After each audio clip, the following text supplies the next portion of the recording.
नमस्कार, लाइव बिहार देख रहे हैं आप। आपके साथ मैं स्नेहा गुप्ता। एनडीए की सरकार बिहार में बन चुकी है और 202 सीटें जिस तरीके से बिहार विधानसभा चुनाव में एनडीए के खाते में आई, तो दूसरी तरफ महागठबंधन जो है 35 सीटों पर ही सिमट के रह गई, जिसके बाद तेजस्वी यादव ने चुप्पी साध ली और घर से बाहर निकलना ही बंद कर दिया।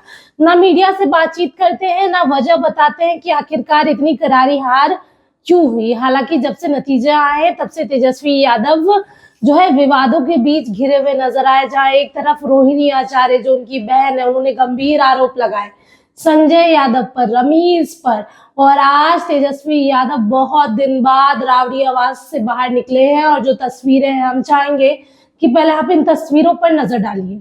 तो सुना आपने क्या कुछ कहा तेजस्वी यादव ने। उनसे जब सवाल पूछा गया तो वो सीधे तौर पर मीडिया को इग्नोर करके आगे बढ़ते नजर आए।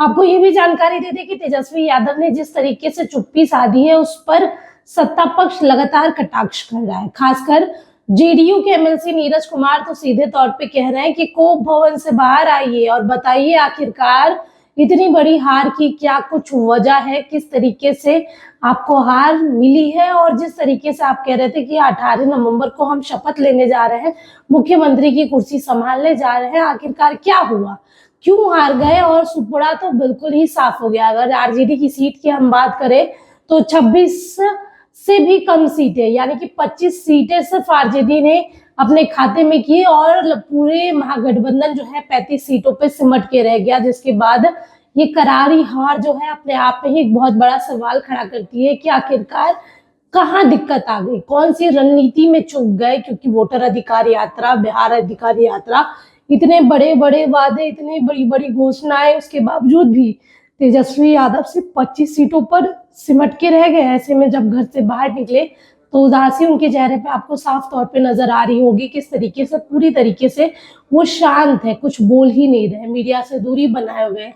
हालांकि आरजेडी के हारे हुए विधायक ही कहते हैं कि वोट चोरी हुई है, एसआईआर का मुद्दा है और तमाम तरीके के इल्जाम सत्ता पक्ष पे लगाते हैं। पर इससे सत्ता पक्ष को कोई फर्क नहीं पड़ता, क्योंकि सत्ता पक्ष में जिस तरीके का माहौल है, खुशी की लहर है। 202 सीटें, लगातार मुख्यमंत्री नीतीश कुमार 10वीं बार मुख्यमंत्री बन गए, कई मंत्रियों ने शपथ ले लिया, पदभार ग्रहण कर लिया, ट्रोलिंग लगातार हो रही है, लेकिन इससे सत्ता पक्ष वाले को कोई भी फर्क नहीं पड़ता। और अब तेजस्वी यादव को भी अपनी चुप्पी तोड़नी चाहिए और सामने आना चाहिए, बात करना चाहिए और अपनी हार को कबूल करना चाहिए।